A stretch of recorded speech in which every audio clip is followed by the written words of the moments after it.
Iya, betul. Aku rasa juga, IoT itu cukup berkembang setelah pandemi, dari sebelum pandemi sih sebenarnya. Cuma Oke. pas pandemi itu, memang orang tuh dipaksa untuk, melek teknologi gitu ya. Iya. Jadi semua company itu, diwajibkan untuk, tahu nih yang namanya teknologi karena kita punya keterbatasan yaitu kita harus stay di rumah gitu Mhm, ya mhm. dan lain-lain. Jadi, kita benar-benar diwajibkan untuk tahu teknologi gitu.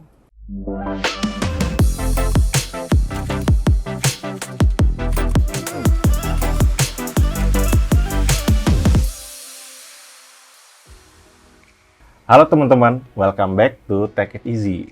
Tidak terasa sudah episode ke-11. Kita sudah pernah ngebahas tentang AI, cloud, eh, sudah pernah bahas tentang hacker. Nah, kali ini kita bakal ngebahas tentang Internet of Things atau IoT. Salah satu teknologi yang sudah sering banget digunakan baik di sektor pemerintahan maupun di sektor swasta. Oleh karena itu, sudah bergabung bersama kami salah satu prinsipal dari PT XDC Indonesia, yaitu Teltonika. Bersama Kak Denis. Halo Kak Denis. Halo. Boleh perkenalkan diri dulu untuk Oke, halo, semuanya. Aku Denis dari Teltonika Networks. Di sini aku adalah sales, manager. Gitu. Sales Manager. Oke. Kali ini kan kita pingin bahas tentang Internet of Things, Kak. Betul. Nah, Internet of Things ini menurut BSSM itu penggunanya itu sudah lebih banyak dari pengguna smartphone. Nah, ini perkembangannya sangat pesat sekali. Ini menurut Kak Denis gimana sih tanggapannya? Iya betul, especially di Indonesia ya, sekarang memang lagi sangat pesat nih untuk Hmm. IoT gitu. Hmm. Apalagi yang di era serba digital ini sih. Nah, Gitu. gitu. Nah, saya tuh ngerasa penggunaan IoT itu mulai sangat-sangat apa namanya, manfaatnya tuh mulai sangat terasa itu ketika kemarin ketika pandemi, ketika kita harus scanning, bahkan kamera, itu segala macam, sampai laporannya tuh bisa kita kelihatan tuh teman-teman kita siapa aja gitu-gitu yang terkena COVID dan seterusnya gitu-gitu. Itu ketika pandemi. Gimana sih tanggapan Kakak sendiri soal ini? Iya, betul, aku rasa juga, IoT itu cukup berkembang setelah pandemi, dari sebelum pandemi sih sebenarnya. Cuma Oke. pas pandemi itu, memang orang tuh dipaksa untuk, melek teknologi gitu ya. Iya.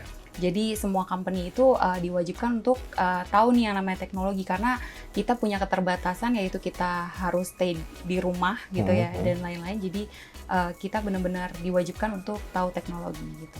Oh, oke, menarik. Oke, bahkan sampai orang tuh harus yang sebelumnya nggak tahu tentang ada produk apa teleconference gitu tuh harus bisa ngerti kayak Zoom kayak gitu-gitu ya. Betul. Nah, sekarang tuh eh, setiap perusahaan itu ingin akhirnya harus menggunakan IoT dalam kegiatan sehari-harinya itu. Nah, kira-kira ada tantangan bisnis yang apa sih ketika suatu perusahaan ingin bertransformasi ke bidang itu? Ya, yang pertama itu, tantangannya adalah dari sisi SDM, Mhm, kurangnya SDM, mhm, terus yang kedua itu dari sisi biaya, mhm. dan yang ketiga itu juga dari sisi, concern di security gitu. Concern di Heeh, security. betul, di mana, semua hal tersebut tuh kita punya solusinya di Teltonika Oh gitu. gitu. Nah Mhm. itu kan berarti Teltonika tuh kira-kira seperti yang Kak Denis bilang tadi ada solusinya. Nah dari Teltonikanya tuh apa aja sih sebenarnya solusi untuk masalah-masalah yang tadi Mhm. Kak Denis bilang? Sebenarnya di Teltonika itu memang kita, pembuatan produknya itu base dari 3 hal tersebut Hmm, juga. Yang pertama itu kita itu selalu punya 3 poin. hmm, Yang pertama itu, kita pengen produk kita itu mudah digunakan atau user friendly. hmm, Terus yang kedua itu kita high security, dan yang iya. ketiga, dari sisi biaya juga kita cukup kompetitif untuk di Indonesia. Oh kayak gitu. Nah ini kan sebenarnya IoT ini kan akhirnya bukan hal yang baru gitu ya. Dan oleh karena itu di masyarakat sendiri itu sudah banyak pengguna-pengguna atau brand-brand seperti Teltonika ini ya. Nah, apa sih yang sebenarnya membedakan Teltonika ini dengan brand-brand sejenis? Iya, dari sisi yang tadi aku mention, Mhm, kita itu yang pertama kan memang user friendly, jadi sangat mhm, mudah digunakan. mhm, Terus untuk device kita itu sendiri sangat compact, mhm, jadi kecil gitu ya, bisa kecil. dimasukkan di mana aja, Mhm, bahkan di dalam box pun kita bisa. mhm, Terus kita industrial grade, Industrial grade. Betul. Kita bisa tahan sampai di suhu 75 derajat sama minus 45 derajat. Oh, Gitu. untuk Jadi, suhu ekstrim juga bisa ya. betul. Udah cocok juga dengan Indonesia yang panas seperti kayak gini ya, gitu ya. Iya benar. Nah, itu kalau kita bahas tentang tadi cocok atau nggak cocok, itu kira-kira di Indonesia sendiri tuh industri mana aja sih yang sudah menggunakan Teltonika ini? Iya, yang pertama itu ada energi, automation, terus retail, terus kita juga enterprise, transportation, sama yang lagi happening itu smart city. Gitu. Smart City. Oh, ternyata lumayan banyak dia sektor atau industri-industri yang gunain. Betul. Nah, itu kira-kira ada use case nggak ya sih di setiap industrinya?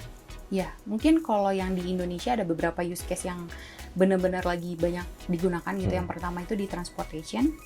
Di transportation itu kita biasanya di kereta sama di bus. Jadi kita bisa sediakan device kita bisa menyediakan connectivity untuk pelanggan atau untuk passenger gitu. Terus apalagi di Teltonika itu kita ada device yang memang sudah ada EN sertifikat, di mana itu memang khusus buat kereta api gitu. Oh gitu, itu jadi yang membedakan yang tadi EN certificate itu maksudnya seperti apa sih? Jadi EN sertifikat itu di setiap device kita tuh udah ada certification, di mana kan kalau memang transportation itu kan butuh certification yang khusus gitu. Oh gitu. Iya, dan kita udah provide gitu. Oh kayak gitu, jadi sudah sesuai dengan standar. Betul. Untuk apalagi seperti kereta tadi yang Mbak bahas itu tuh adalah moving object, dan yang apalagi dengan yang berhubungan dengan tracking dan data itu harus lebih sangat akurat. Betul. Jadi harus ada sertifikasinya tadi seperti itu ya. Oke, itu kan tadi di bidang transportation ya. Nah, ini kalau di Indonesia tuh banyak sekali perusahaan-perusahaan energi ya. Nah, kira-kira kalau di perusahaan energi apa aja sih? Kalau di energi itu biasanya ditaruh di dalam solar panel gitu. Di ya. solar panel. Nah, itu solar panel itu kan memang paling banyak gitu ya di Indonesia. Betul. Dan di solar panel tuh kita bisa buat pooling data yang pertama. Terus yang kedua itu kita bisa digunakan untuk connectivity logger data ke server gitu. Oh, oke. Nih, teman-teman, kan Indonesia ini kan sudah mulai mendukung green energy.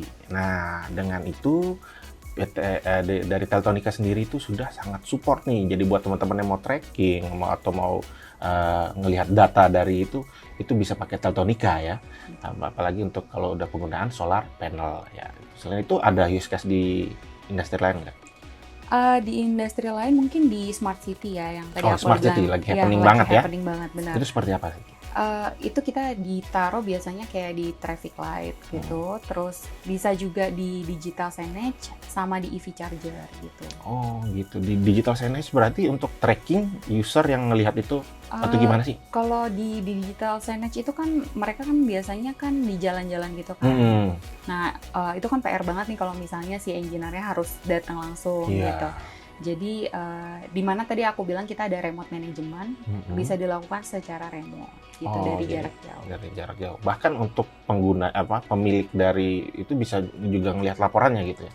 Betul, kita ada historicalnya juga, jadi bisa dilihat nih kayak apa aja sih yang dilakuin sama engineer-nya gitu, sama bisa di download juga nih data-datanya. Oke, jadi ini dengan adanya produk-produk dari Teltonika ini udah sangat banyak membantu di berbagai industri di Indonesia. Nah, kayak gitu ya kira-kira. Oke, makasih Kak Denis untuk sharing knowledge-nya. Dan buat teman-teman yang masih penasaran dengan produk ini, bisa kontak langsung ke sales@xdcstripindonesia.com. Thank you juga buat teman-teman yang sudah menonton dari awal. Oleh karena itu, saya dan Kak Denis pamit undur diri dulu. Thank you and goodbye.